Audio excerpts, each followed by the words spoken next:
उनके पास दाढ़ी नहीं है, नरेंद्र मोदी साहब के पास भी दाढ़ी है, हल्की हल्की दाढ़ी है। उनको कोई जादू टोना से उनको जो है ना बस में नहीं कर सकता है ना।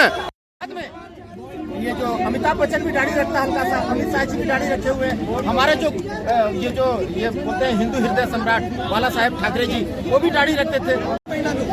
नमस्कार, मैं सौम्या झा, बहुत बहुत स्वागत है आपका आज की सुबह चैनल में। दिल्ली में पूर्व मुख्यमंत्री अरविंद केजरीवाल को बहुत बड़ा झटका लगा है। जी हाँ, एलजी ने ईडी को मंजूरी दे दी है। इनके ऊपर जो मुद्दा शराब घोटाले का, उसकी मंजूरी दे दी है। जी हाँ, केस फिर से चलने वाला है।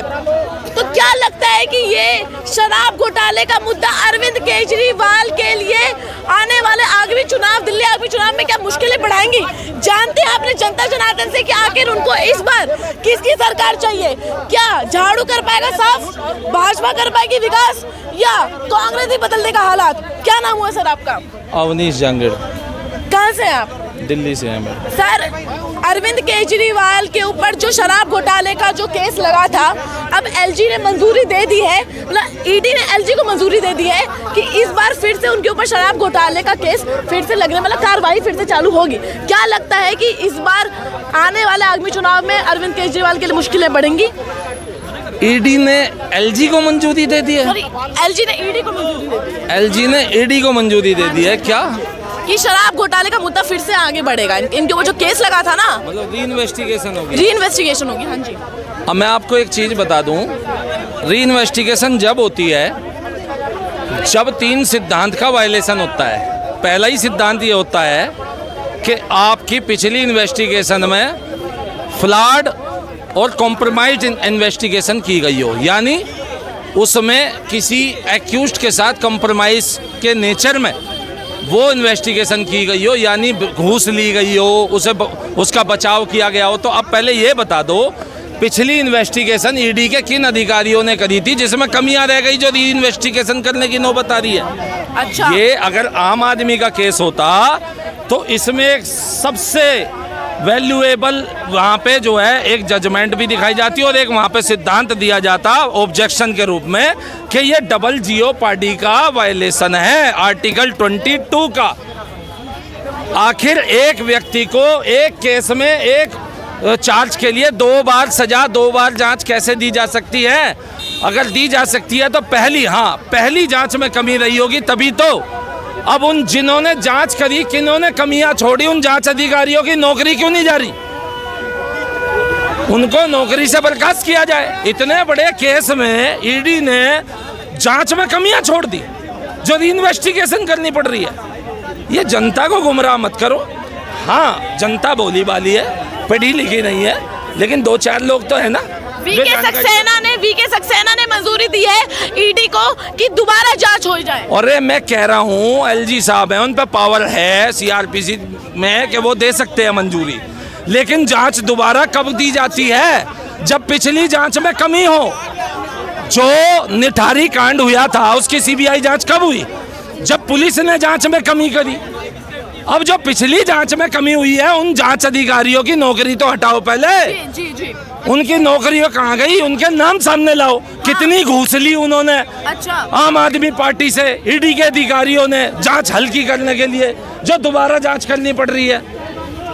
ये तो डबल जीओ पार्टी का वायलेशन है, मैंने भी सीखा है। आपको क्या लगता है कि केजरीवाल पे जो दोबारा मुद्दा जो चला है शराब घोटाले का, क्या फिर से उसकी री इन्वेस्टिगेशन नहीं होनी चाहिए? होनी चाहिए कि नहीं होनी चाहिए? होनी चाहिए। अगर इन्वेस्टिगेशन पिछली उसमें त्रुटियां रही हो, और अगर त्रुटियां रही हैं तो आईओ पे कार्रवाई होनी चाहिए।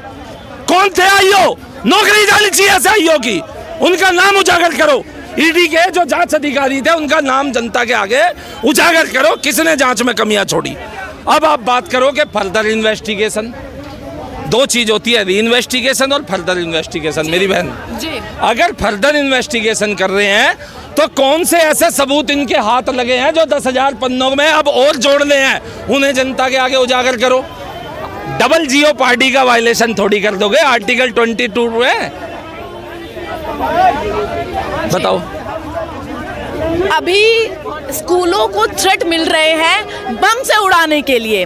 हालांकि कल भी एक धमकी मिली है कि स्कूलों को बम से उड़ा देंगे। क्या लगता है कि इसके पीछे किनकी साजिश है? क्योंकि केजरीवाल जी कह रहे हैं कि हम तो कुछ नहीं कर सकते। उन्होंने तो अपना हाथ खड़े कर दिया। उन्होंने कहा कि तो ये सब केंद्र सरकार की जिम्मेदारी है। वो इसलिए कह रहे हैं ना क्योंकि यहाँ केंद्र सरकार की लैंड और पब्लिक पीस को लेकर के जिम्मेदारी है। दिल्ली पुलिस उनके हाथ में है, सारी एजेंसियां उनके हाथ में है। तो भाई ये तो एजेंसियों को दूध का दूध पानी का पानी कर देना चाहिए। किसी ने धमकी दिया उन्हें अपना ठा के अरेस्ट करे, उन पर कार्रवाई करे। लगता है कि इसमें भाजपा की भाजपा ने इसमें लापरवाही करी है। ये जो बार-बार, क्योंकि थ्रेट तो 9 दिसंबर से शुरू हुए थे। हम यूं कह रहे हैं ये तो एजेंसियों का काम है ना। वो कहते हैं दिल्ली पुलिस, दिल की पुलिस। हाँ। कहाँ गई? अब तक तो खोद के निकाल देना चाहिए था धमकी देने वालों को। ये राजनीतिक मुद्दे क्यों बना रखे हैं? ऐसे ही राजनीतिक मुद्दों को लेकर के हमेशा राजनीति होती रहेगी क्या? दोबारा जांच करा लो, तिबारा जांच करा लो, करानी चाहिए, अधिकार बनता है। लेकिन जब एक आम आदमी का अधिकार बनता है ना तो सबसे पहले ऑब्जेक्शन लगता है डबल जीओ पार्टी का। जानते हैं आपकी राजनीति आप कुछ भी करा लो। अरे हमें उन जांच अधिकारियों के नाम भी तो दे दो जिन्होंने पिछली जांच में कमियां छोड़ी हैं, जानबूझ के कमियां छोड़ी हैं। और या फिर फर्दर इन्वेस्टिगेशन है तो कौन से ऐसे सबूत है? कुछ बताओ तो सही कि भाई सबूत हाथ लगे हैं, ये फर्दर इन्वेस्टिगेशन में जोड़ने हैं। और सुन लीजिए, भले ही एलजी ने जांच दे दी हो, बिना कोर्ट की परमिशन के तो वो भी नहीं हो सकती थी इन्वेस्टिगेशन। कोई कानून के पढ़े लिखे आदमियों से तो बात करो। जी। फिर जनता को गुमराह मत करो। मोहन भागवत का सबसे बड़ा बयान सामने आया है कि हर मस्जिद को मंदिर बनाना ठीक नहीं। क्या लगता है कि उनके बयान से आप सहमत हैं? बिल्कुल भी नहीं है, लेकिन ये तो विरोध करना चाहिए सभी भाइयों को। ये जो खड़े हैं विरोध ही नहीं कर रहे मेरे भाई। क्या विरोध करना चाहिए? विरोध क्या करना चाहिए? भाई जब एक तरफ कहा जाता है कि हमारे 30,000 से ज्यादा मंदिर जो है दबे हुए हैं और अब मोहन भागवत जी 3 मंदिर नहीं निकले संभल में, और वे यूं कहने लगे, छाती फट के उनके फिर तुष्टिकरण की हाथ में आ गई। वे कहने लगे इनके हर मस्जिद के नीचे मंदिर मत देखो। ये तो मोहन भागवत जी का विरोध होना चाहिए ना। फिर क्यों नहीं होना चाहिए? मतलब हिंदू क्या मूर्ख है? क्या है हिंदू? तुम कहोगे तो वो कटेगा, तुम कहोगे तो वो बटेगा, तुम कहोगे तो वो जुड़ेगा। अगर हिंदू अपना स्टैंड पे आ जाए रामवीर भिदोड़ी की तरह, टाइगर राजा की तरह, नुपुर शर्मा की तरह, तो तुम साइड में किनारा कर जाओ, हैं? तुम जोड़ लोगे? हर बस की ना है, जिसके बस की है उसे तुम आगे नहीं आने दे रहे। एक है योगी आदित्यनाथ महाराज, उन्हें तुम आगे नहीं आने दे रहे। कुछ नहीं हो रहा। दिल्ली में 70 कैंडिडेट उतार चुका है केजरीवाल। अगर गलती से भी इन्होंने जेल भेज दिया ना तो सिंपैथी खेल जाएगा। अच्छा, समझे? क्या? और 70 कैंडिडेट उतारने के बावजूद जब इन्हें पता है कांग्रेस तो कहीं स्टैंड ही नहीं कर रही, तो भाजपा एक कैंडिडेट क्यों नहीं दे पा रही? गुटों में बटी हुई है, नेता नहीं है दिल्ली में इनके पास। है कोई योगी आदित्यनाथ जैसा चेहरा दिल्ली में? आप तो दिन रात जाते हो, जगह जगह आप प्रचार और सारा देखते हो। एक नेता तो बता दो आप। एक नेता नहीं मिल रहा हमें तो ढूंढने से दिल्ली में। एक प्रभावी नेता तो लाओ। कुछ नहीं हो रहा मेरी बहन। केवल केजरीवाल गलत है तो केजरीवाल सही है तो केजरीवाल अच्छा है तो केजरीवाल बुरा है। बड़ा तो तुमने ही किया है उसे नाम ले लेके। अमरीश पुरी, अजय देवगन की कितनी पिक्चरें देखी हैं? नाम तो मुगेम्बो का ही लिया जाता है क्योंकि नाम बड़ा कर दिया विलन का ले लेके। ऐसे ही केजरीवाल का ले रखा। क्यों हीरोइन पे बचे नहीं? हीरोइन पे बच नहीं रहे दिल्ली में। एक हीरो तो हो जो सामने निकल के आए, और हैं ग्राउंड पे हैं, उन्हें टिकट नहीं दे में क्योंकि इंटरनल मैनेजमेंट सिस्टम। तो आपको क्या लगता है कि आरएसएस हिंदुत्व छोड़कर धर्म निरपेक्ष करना चाहता है? जो मोहन भागवत का जो बयान आया है, इस पे पूछ रही हूँ मैं आपसे। भाई हम तो यूं कह रहे हैं, मोहन भागवत जी, अगर हमारा अधिकार है कि हर जगह मंदिर हैं और दबे हुए हैं तो आप अभी से क्यों पीछे हट रहे हो? आप एक तरफ सुधांशु त्रिवेदी लोकसभा चुनाव के बाद कहते थे कि 500 घर दिए रामपुर के उस गांव में, ऐसी था 2200 वोट में से एक ना मिली। उसके बाद चुनाव जीतने हारने के बाद तुरंत 5 लाख मुसलमानों को जोड़ लो। महाराष्ट्र में वहाँ दे दी वो सब्सिडी। एक था एकनाथ शिंदे जिसने पूरे देश में 1 बहुत बढ़िया कार्य किया था, गौ माता को राज्य माता का दर्जा दिया, अकेला मुख्यमंत्री। लेकिन सुनिए, कांग्रेस छोड़िए, अपने घर में झांकिए, उसे भी साइड लगा दिया बीजेपी ने। हाँ, बीजेपी ने उनको भी क्यों? क्योंकि गाय की आवाज उठाने वाला साइड लगेगा, हिंदुत्व की आवाज उठाने वाला साइड लगेगा, उनके मुंह दाब दिए जाएंगे। अच्छा, आपके हिसाब से क्या भाजपा तुष्टीकरण की जो राजनीतिक वोट बैंक चला रही है आपके हिसाब से? बिल्कुल चला रही है, बिल्कुल चला रही है। कैसे? मोहन भागवत जी से जाके पूछ लो कैसे, जब 30,000 मंदिर है और सारे प्रवक्ता कहते फिर हैं सब लेंगे, काशी लिया, मथुरा लेंगे, ये लेंगे, वो लेंगे, तो मोहन भागवत क्यों कह रहे हैं हर मस्जिद के नीचे मंदिर ना देखो? लेन दो, क्या दिक्कत आ रही है? आप इनके बयान पे क्या कहना चाहते हैं? क्या? ये कह रहे हैं कि आप जो भाजपा है वो वोट बैंक की राजनीति चला रही है, क्योंकि मोहन भागवत जी का भी बयान आया है कि, सुनिए मेरी बात, मोहन भागवत जी का भी बयान आया है कि हर मस्जिद के नीचे मंदिर ढूंढना बंद करो। क्या लगता है? देखिए, ये हमारे बड़े भाई हैं, ये अगर बोल रहे हैं ना तो उसमें 100% जो है वो डंके की चोट पर बोल, ये दाढ़ी इनके पास नहीं है, इनको कोई भी जो है ना ये क्या बोलते हैं गुनाह भाग कर करके इनको जो है ना अपना वश में मंत्रोच्चार करके मंत्र की शक्ति से अपना वश में कर लेता है, उनको अपना मंत्र से अपना वश में कर लिया है। ये जो इस टाइप का अनर्गल बातें कर रहे हैं। कुछ समय पहले आरती गई फोन कर, उसका फोन तो मेरे पास है। क्या गई है? सम्मान होगा, बैठी है, तुमको ढूंढ रहे। मैं बहुत पतली हो गई भाई, इतना पानी तब मोटी लग रही है। अपने घरों के अंदर मंदिर दाब दिए, घरों में मंदिर दाब दिए, चलो बाबरी मस्जिद और कोई। अब जब सोचो कितने घरों के नीचे जो है मंदिर दबे होंगे, ऐसे छोटे मोटे मंदिर। तो मंदिर है, सबसे भावनाएं जुड़ी हुई हैं, धर्म तो हमारा भी है ना, हिंदू तो हम भी हैं, दुख तो हमें भी होता है ना। हाँ। तो फिर ये कौन होते हैं जो हमें ये रोकते हैं? ये कहते हैं कि नहीं, हाँ ठीक है, सुन ले कान खोल के, तू और तेरी पूरी पलटन, समझ गए?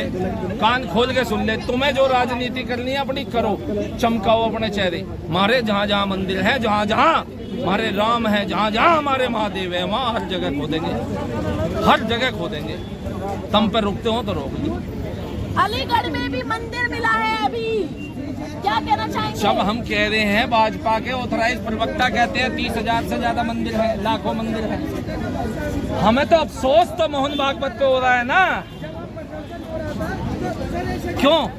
हमें तो अफसोस मोहन भागवत को हो रहा है ना, और उन पे हो रहा है बीजेपी के वो बैठे गुजराती नेताओं पे, जो कभी रमेश बिदूरी से किनारा कर जाते हैं, कभी नुपुर शर्मा से किनारा कर जाते हैं, कभी वो टाइगर राजा से किनारा कर जाते हैं। भैया ऐसे काम नहीं चलने वाला, ऐसे तुम महाराणा प्रताप पैदा करने नहीं वाले, ऐसे तो तुम जो है यहाँ पे केवल और केवल नपुंसकी बना सकते हो लोगों को, तुम यहाँ शूरवीर नहीं बना सकते। शूरवीर तो जब है जा भाई जा, डंके की चोट पर लड़, साले को खोद उखाड़ के ला।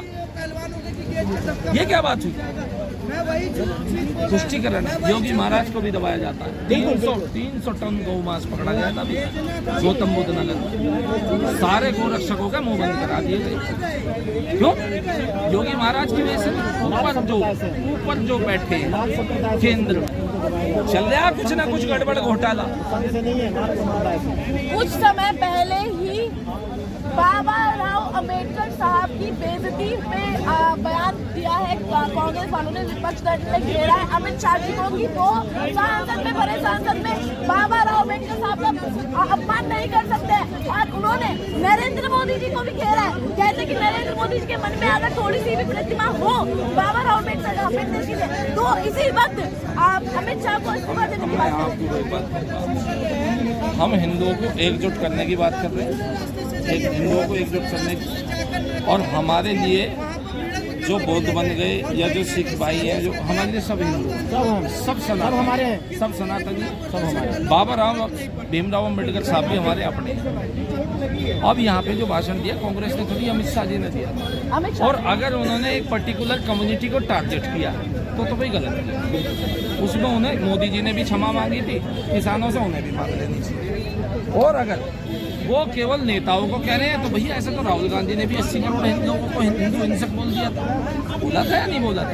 ऐसा जो है ये तो इनकी राजनीतिक अपनी चल रही है, जो ड्रामेबाजी इन्हें चला दो, इसमें कोई नहीं है। पर हाँ, अगर पर्टिकुलर जाटव कम्युनिटी को टारगेट किया जा रहा है तो भाई वो गलत है। क्यों? क्योंकि वो पहले से ही खपा रहते हैं। वे आज तक एक सवाल पूछ लेते हैं, भाजपा पर जवाब नहीं बनता। वे कहते हैं हमारे कितने जाटव सांसद है, भाई आप बता दो।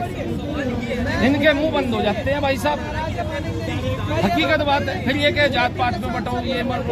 अरे भाई ठीक है, अगर कोई किसी को मान रहा है मानने दो, आपको क्या दिक्कत है? अब ये अगर गुरु साहब को मान रहे हैं, हमें क्या दिक्कत आ रही है? हमें कोई दिक्कत नहीं है। कोई बौद्ध को मान रहे हैं, मान ले जाओ, हमें कोई दिक्कत। हमें तो उनसे भी दिक्कत नहीं। उनसे कब दिक्कत थी? जब वो हमसे दिक्कत करते हैं, वो कहते हैं काफिर है, तब हमें दिक्कत है। क्योंकि ये खतरा है। हम उस खतरे से निपटने की बात करते हैं। जो आपस में एक दूसरे को किसी को मान रहे, माने जाओ। हमारा तो सेकुलर धर्म अपने आप में है। कोई राम को माने, कोई शिव को माने, कोई काली माता को माने, कोई दुर्गा माता, किसी पे कोई बाउंडेशन नहीं है। और सुनो, मानने की बात तो कोई भगत सिंह को भी भगवान मान ले। अगर तुम यूं कहो आदमी को मान रहे हो तो जाओ उन्हें रोक लो, उन्हें रोक लो ना। अरे मथुरा में जाओ, एक महाराज जी का प्रेम मंदिर, वो महाराज जी का बना हुआ है। उनकी तो मूर्ति लगाई हुई है, वो भी तो इंसान थे, उन्हें भी भगवान मान रहे। क्या दिक्कत है? माने जाओ। छूटोगे कब? जब एकजुट, जब शालीनता से हिंदुओं के साथ पेश आओगे और कट्टरता से उनके खिलाफ खड़े रहोगे जो हिंदुओं पे घात लगाएंगे, तभी हिंदू राष्ट्र बन पाएगा।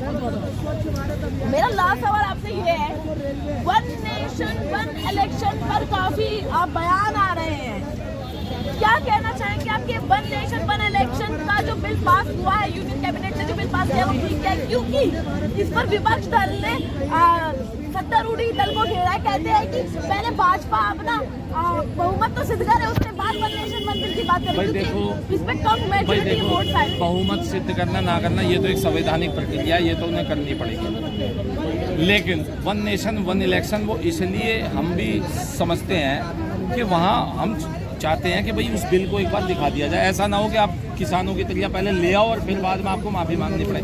आप ये बता दो कि एक ही दिन इलेक्शन होगा खर्चा बचाने के लिए, क्योंकि इलेक्शन में बहुत खर्चा होगा। और कहीं ना कहीं हर 2 महीने में 6 महीने में इलेक्शन है, वहाँ डिसीजन नहीं ले पा रहे, इलेक्शन है डिसीजन नहीं ले पा रहे, इलेक्शन है डिसीजन, तो वो भी रुकता है। इसलिए 5 साल में एक बार क्लियर होना चाहिए और 3 वोटिंग मशीन होनी चाहिए। एक में पार्षद का वोट दबाओ, एक में विधायक का वोट दबाओ और एक में सांसद का वोट दबाओ। तीनों तरह में चाहे आप चाहो तो किसी भी पार्टी के अलग अलग का दबा सकते हो या नहीं। आपको लग रहा है कि भाई मेरे को पार्षद चुनना है आम आदमी का, चुन लिया भाई। आपको लग रहा है आपने सांसद चुनना है बीजेपी का, चुन लिया। आपको लग रहा है मैंने विधायक चुनना है किसी और का, चुन लिया भाई।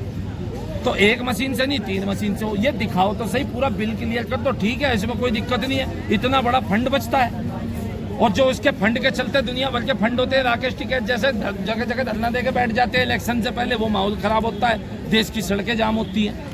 तो वन नेशन वन इलेक्शन ठीक है, बट उस बिल को एक बार जनता के आगे पेश करते हैं। कैसे?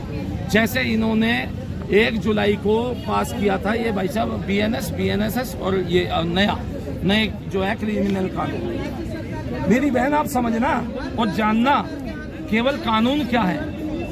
कानून वो नहीं है जो हम तुम सोचते हैं कि जस्टिस के लिए, नहीं। कानून तो यहाँ के है ही नहीं।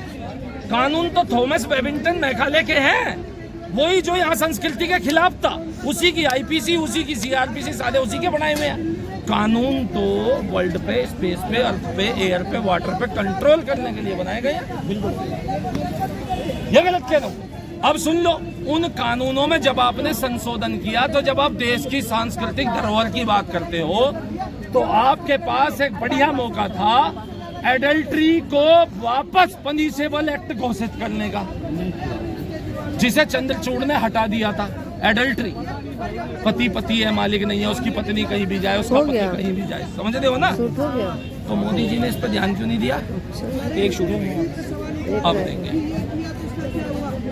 अब लोग बाग सोच रहे हैं अब देंगे। कब देंगे? जब मुंह की खा लेंगे। दिल्ली में, फिर बिहार में, फिर अगले राज्यों में, जैसे झारखंड में खाई है। पता है क्यों खाई है? हेमंत सोरेन को जेल में भेज के सिंपैथी बटोरी है उसने। ऐसे ही अब ये LG ने पता नहीं क्या अपने थोड़ा स्टार बनाने के लिए, बीजेपी की क्या वो करने के लिए वो कर दिया, उसे जेल भेज दो। भेज के देख लो, तुम भेज के देख लो, सारी की सारी सीटें ले जाएगा, 70 की 70। अच्छा, तो आपके हिसाब से क्या दिल्ली में फिर से केजरीवाल को आना चाहिए या 70 की 70 सीटें ले लेंगे? मैं कह रहा हूँ दिल्ली में एक योगी जैसा चेहरा आना चाहिए, लेकिन भाजपा पे है तो नहीं है। अब दिल्ली की जनता मजबूर हो जाती है तो वो तो डिसीजन जनता ही देगी ना किसको आना चाहिए। Thank you so much. तो ये थी हमारे जनता की राय। मेरे साथ बने रहिए, तब तक के लिए जय हिंद, जय भारत। गलत नहीं बोल रहे हैं, मैं इनकी बात का विरोध कभी नहीं करूंगा, क्योंकि ये जो है ना राष्ट्रवादी, प्रखर राष्ट्रवादी है। और मोहन भागवत जी जो विश्व हिंदू परिषद हो या आरएसएस हो, वो उस पर जो पद पर बैठता है ना, वो लाइफ टाइम के लिए बैठता है ना। तो वो जो देखिएगा दाढ़ी जो व्यक्ति रखता है ना, इधर देखिए पत्रकारिता साहब जी, जो दाढ़ी रखता है हल्का हल्का ना, उसको कोई भी जो है ना जो है हिपोटाइज नहीं कर सकता है। तो